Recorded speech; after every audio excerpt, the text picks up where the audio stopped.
Hello everyone! Alors je fais cette petite vidéo aujourd'hui pour vous montrer le travail qu'il y a à faire la semaine prochaine, mais d'abord je vous donne juste quelques petites infos supplémentaires.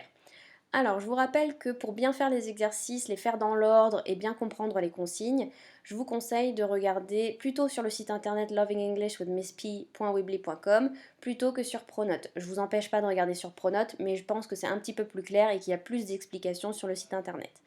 Aussi, je vous rappelle de bien regarder la vidéo d'explication et de bien lire les consignes pour faire vos exercices s'il vous plaît. D'accord? Souvent, si vous n'avez pas compris l'exercice, c'est parce que vous n'avez pas bien lu les consignes ou alors que vous n'avez pas regardé la vidéo d'explication. Donc n'hésitez pas à la regarder ou à la re-regarder au moment où vous faites l'exercice qui vous intéresse. Ensuite, faire les exercices dans l'ordre même si on a du retard. Donc pour les élèves qui ont du retard, vous inquiétez pas, je comprends tout à fait qu'on peut avoir des raisons d'être en retard, une mauvaise connexion, des soucis familiaux. Donc ne vous inquiétez pas, je comprends et je ne suis pas là pour vous pénaliser. Par contre, je vous demande de faire les exercices dans l'ordre. Donc si vous avez du retard et que vous n'avez pas fait les exercices de la semaine dernière, faites d'abord les exercices de la semaine dernière et ensuite continuez sur les exercices de cette semaine. D'accord? Sinon ça n'a pas de sens. Ensuite, quand on envoie un mail, on évite d'envoyer un mail où il n'y a rien dans l'objet, rien dans le contenu, pas son nom et son prénom et juste des images, d'accord? On commence le mail par bonjour, on dit ce qu'on veut envoyer, ce qu'on envoie, pardon, et une petite formule de politesse avec son nom et prénom à la fin pour qu'on sache de qui vient l'email, ok? Idéalement, vous faites ça en anglais et sinon, vous inquiétez pas, vous pouvez faire ça en français, il n'y a pas de problème. Ensuite, on n'hésite pas à poser des questions quand on fait son travail. Donc si vous avez la moindre question sur quelque chose à faire, posez votre question. Et après, même si vous faites votre travail en retard, c'est pas grave, il n'y a pas de problème, d'accord? Au moins vous faites les choses en connaissant bien les consignes et en sachant ce qu'il faut faire sans problème. Ensuite, en ce qui concerne le travail pendant les vacances, déjà il n'y aura rien de nouveau à faire et pas d'exercice particulier à faire. Par contre, je vous demande si vous avez du retard de bien le rattraper et de bien mettre votre cahier à jour si nécessaire, s'il vous plaît. Et je vous demanderai de réviser votre leçon. Je vais vous préparer une vidéo de révision où je vais prononcer le vocabulaire, bien remettre la leçon dans l'ordre, vous pourrez vérifier vos cahiers et je vous mettrai quelques exercices en ligne de révision que vous pouvez faire si vous voulez. Ensuite, donc en ce qui concerne le travail de cette semaine, donc quand vous allez sur votre page, vous voyez que la première chose que je vous demande, c'est de répondre au sondage. Donc comme les semaines précédentes, je pense que je n'ai pas besoin de réexpliquer. Vous cliquez sur le bouton sondage, vous atterrissez sur le formulaire et vous répondez aux questions. Si la question est en anglais, vous répondez en anglais. Si la question est en français, vous répondez en français. Ensuite, je vous rappelle que les dates que je vous donne sont indicatives. Vous faites comme vous voulez et comme vous pouvez. Donc je vous rappelle que si vous avez du retard, ce n'est pas grave. Faites les exercices dans l'ordre quand même, s'il vous plaît. Ensuite, pour le mardi 7 avril, je vous demande d'écrire la leçon ci-dessous qui sert de correction à l'exercice en ligne de la semaine dernière. Donc ce que vous avez fait sur le formulaire en ligne la semaine dernière, il faut simplement le recopier dans le cahier, ça vous sert de leçon et d'exemple d'une présentation d'un hôtel. Ensuite, donc, une fois que vous avez fait ça, vous envoyez une photo de votre cahier pour montrer que vous avez bien recopié votre leçon, comme d'habitude, soit par mail, soit en cliquant sur le cahier de collecte que vous avez ici, vous savez maintenant comment ça fonctionne.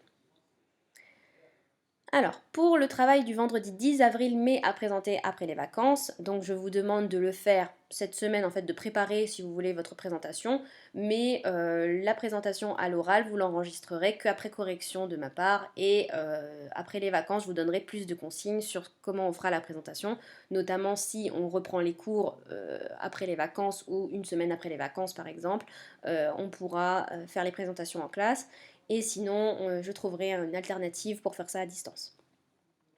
Donc vous devez préparer le projet dont les consignes et les critères sont expliqués ci-dessous. Donc je vais regarder avec vous tout ça.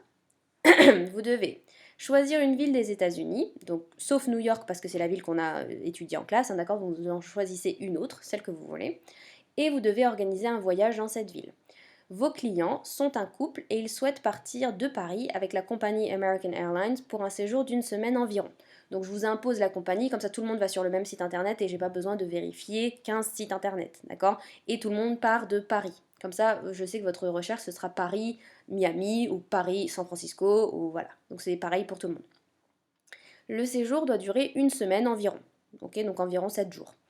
Il souhaite également loger dans un hôtel confortable, dans une chambre standard avec un lit double. En ce qui concerne le vol et l'hôtel, le couple ne souhaite pas dépasser le budget de 2 500 € par personne. Donc quand vous faites vos recherches pour l'hôtel et pour le vol, vous devez respecter ce budget. Mais normalement, il n'y a pas de problème, le budget est assez large. Votre proposition doit contenir une présentation générale de la ville. Donc d'abord, vous devez présenter la ville, les différents quartiers, le nom des aéroports, les surnoms de la ville, les principaux lieux touristiques à visiter. Donc c'est ce qu'on avait fait en tout premier, donc vous devez vous référer à la première leçon pour avoir le type de phrase que vous devez utiliser. Une description du vol. Donc ça, c'était la deuxième leçon qu'on a fait, donc avec l'imprimé écran du ticket de vol avec toutes les informations. Donc vous devez donner toutes les infos, c'est-à-dire la date de vol, les horaires, combien de temps dure le vol, combien il coûte, etc. Et ensuite une description de l'hôtel et de la chambre, et vous finirez par le prix par personne, donc le prix du vol, le prix de l'hôtel, et donc ensuite le prix total à la fin. Votre présentation doit être faite à l'aide d'un diaporama avec des aides visuelles et quelques notes. Donc ça veut dire que si vous faites votre travail en classe à la rentrée, vous n'aurez pas le droit d'avoir de texte, vous devrez simplement pouvoir faire votre présentation juste avec une petite fiche avec quelques mots, quelques expressions. Ok, donc ensuite vous avez les critères ici qui sont donnés. Si vous avez plus de questions, n'hésitez pas à me demander par mail. Donc je vous demande pour la fin de semaine prochaine d'envoyer donc le diaporama, donc vos aides visuelles, votre présentation diaporama et votre brouillon de présentation orale. Donc le brouillon, c'est ce que vous allez dire à l'oral, d'accord? Donc là, c'est sous forme de texte, c'est votre brouillon. Et donc vous devez préparer ce que vous allez dire. Vous m'envoyez ça par mail, donc les adresses mail elles sont au-dessus, ou alors sur le casier de collecte aussi, toujours le même comme pour les cours. D'accord? Voilà pour le travail qu'il y a à faire la semaine prochaine. Je vous souhaite bon courage et je vous dis à très bientôt. Goodbye!